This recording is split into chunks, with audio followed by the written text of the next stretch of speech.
A hard-hitting French film transposed to the stage, pop art on a podium alongside its modern-day successors, and Lyon hosts a world of contemporary art in a sprawling, extensive Biennale. That's all coming up here on Arts 24. Well, when it was released 30 years ago, La Haine caused shockwaves well beyond the French cinemas it was first screened in, flagging up the violence of the suburbs thanks to its three charismatic protagonists. The film showed a darker side of life here in France. The cult classic has now been adapted for the stage in an immersive musical theatre production. Louis Vuitton, Julien Sauvager and Fabrice Oussou went to meet the team behind it.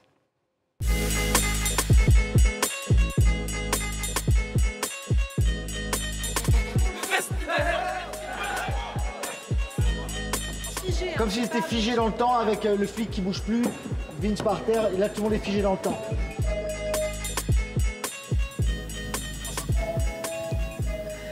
I am backstage at one of the most anticipated stage shows of the year here in France. Let's take a look behind the scenes of La Haine, the musical. C'est moi que tu parles comme ça, mec!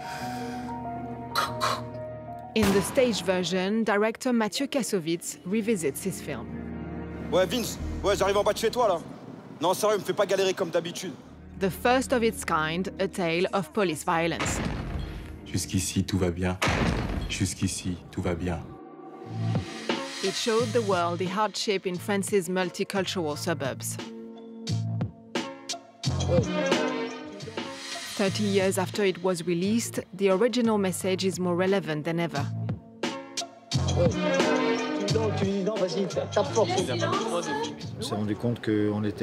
I realize that the issues the film raises haven't gone away. If La Haine is still relevant, if people remember it, it's not just because it's a good film. It's also because we're tackling a serious subject that concerns a whole group of young people. It's not just about police brutality, but also about the need for love and respect within a whole sector of the population who are today still asking for that. The relationship between citizens, the media, politicians and the economy is still very unbalanced. The actors Vincent Cassel, Saïd Tagmaoui and Hubert Condé gave unforgettable performances in the original. Kassovitz hopes he's recreated their chemistry on stage. It took us 6 months, actually almost a year, to cast the show. We saw 3,000 or 4,000 people and we realized that we needed to find talented people who also got on well. These three clocked that, and so they became friends during the casting. And when I realized that they were buddies, I thought that it must come naturally for them. In fact, it's very similar to what we experienced with Cassel, Tagmaoui and Koundé at the time. Alexander Ferrario, I play Vince.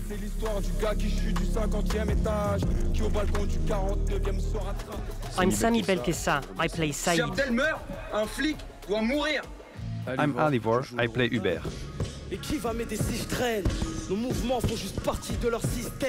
And when it came to reprising the roles of Vince, Saïd and Hubert, the new generation knew they had a lot to live up to.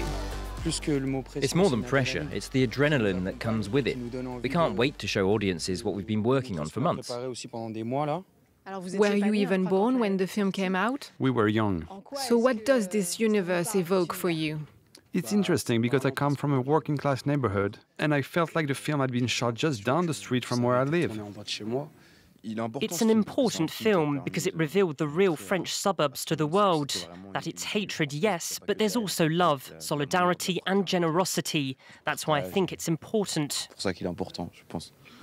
I actually moved to a place like the one in the film when I was growing up. I had to make my mark. I had to prove myself. I had to pretend to be someone I'm not. And that's just like the character I play. So yeah, the story, it resonates with the three of us.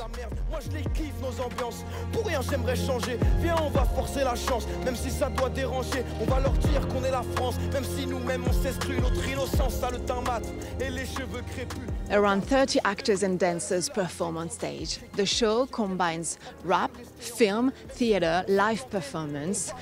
It's unique, modern, making the link between the 90s and today. As for the soundtrack, 15 original songs featuring rap stars like Youssoupha and Akhenaton, as well as Angélique Kidjo and Clara Luciani, bridging the gap between the sounds of the 90s and today. Making the link was pretty straightforward because it's cyclical. Things come back into fashion. What I'm trying to do is create a musical timeline that goes from the 90s with lots of samples, boomba and old-fashioned beats to a very symphonic track that brings us full circle. Pour dire que la boucle est bouclée. Je ne sais plus quoi faire, ni qui tu es. Ivoirien ton je t'aime, je serai pas la femme d'un tueur. Moi je veux juste m'élever. This 2024 version gives women more of a voice because they're also seeking social justice.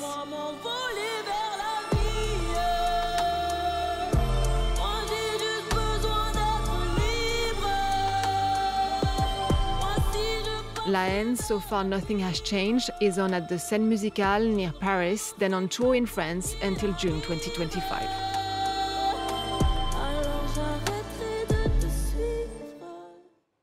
Next, pop art was one of the major artistic movements of the 1960s, and 6 decades later, it lives on. Some of its most emblematic pieces are now on show at the Louis Vuitton Foundation, just outside of Paris, in an exhibition entitled Pop Forever, Tom Wesselman and... In fact, the late American artist's work is on display alongside pieces by Robert Rauschenberg, Andy Warhol, and even contemporary artists like Jeff Koons and Ai Weiwei. Liu McGinn takes a closer look. Post-World War II, the economy was booming in the US as the American dream became a reality. It brought about the birth of consumerism, and with it, advertising. Harvey, want anything special for your birthday? Just a decent cup of coffee. Advertising was absolutely everywhere. It invaded screens and minds alike, and it didn't take long for artists like Warhol, Lichtenstein, and Wesselman to seize on the idea. Their creations incorporated garish colours, industrial materials and oversized formats. The artists themselves became household names, with Andy Warhol in particular shooting to superstardom thanks to his many famous works.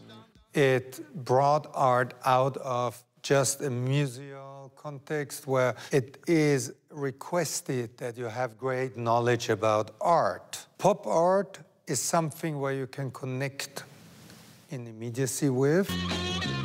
Pop artists' aim is to blur the boundaries between art and everyday life. The ultimate provocation is to make familiar objects centre stage. Instead of the Mona Lisa, it's time for a hairdryer, lipstick, or a can of soup. For the next 4 months, Parisians will be able to see some of the great works up close. 150 of Tom Wesselman's pieces will be displayed in an exposition called Pop Forever. The expo includes this series of nudes by Wesselman, which points out the flaws in society as dehumanized women are reduced to objects. It's an ironic look at the excesses of advertising. Today, with its flashy colours, nostalgia and millions of copies, pop art is the perfect reflection of popular culture. Here in France, the 17th edition of the Lyon Biennale has just kicked off with almost 300 pieces of contemporary art scattered about the city. For this year's event, a new venue is hosting some of that creative work. It's a train maintenance warehouse turned art gallery. Julien Sauvager and Camille Knight went to check it out. It's a 20,000 square metre warehouse, an industrial cathedral, now dedicated to monumental works of art. Many of these works allow us to come together, to create together, and to cross together. I'm thinking of Hans Schaubus's tunnel, which invites us to embark on a long journey. So these are works of art that have a hospitality element to them, that await the public, but they are also about the experience. A space where visitors can wander, get lost, hide, or just contemplate. Like the Bird Oasis, an immersive piece by Shura Kairish. There's an end point, a meeting point. In fact, it's true you could even think of this tent at the top as a giant nest, where you could come and rest and observe the landscape. So there you have it. I wanted to say that we are the birds. The biennial stretches far beyond this venue. It involves 9 locations across the city of Lyon. That includes museums, but also more unusual spaces, like the International City of Gastronomy in the Grand Hôtel Dieu, which used to be a hospital, now taken over by artists. I joke around and talk about how these sculptures are my Trojan horses to healing. The perfect setting for Guadalupe Maravilla's healing totems. Those hammocks there, they're intended for the ancestors to rest. I was referring to also when someone comes and lays down during one of my ceremonies, their ancestors can also take a break from protecting them just for an hour. A New Yorker originally from San Salvador, his work is shaped by migration and his fight against cancer.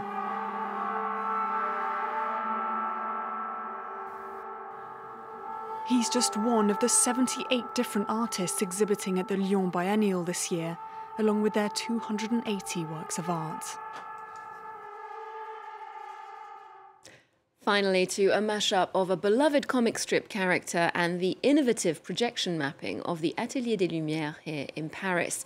Asterix, the immersive journey, is a sensory experience bringing the little Gaul and his friends to life in animated tableaus that update his historical adventures for a 21st century audience. We'll leave you with a glimpse of that show. Otherwise, do check in with us here on Arts 24 next time and on our social media too. There's more news coming up just after this.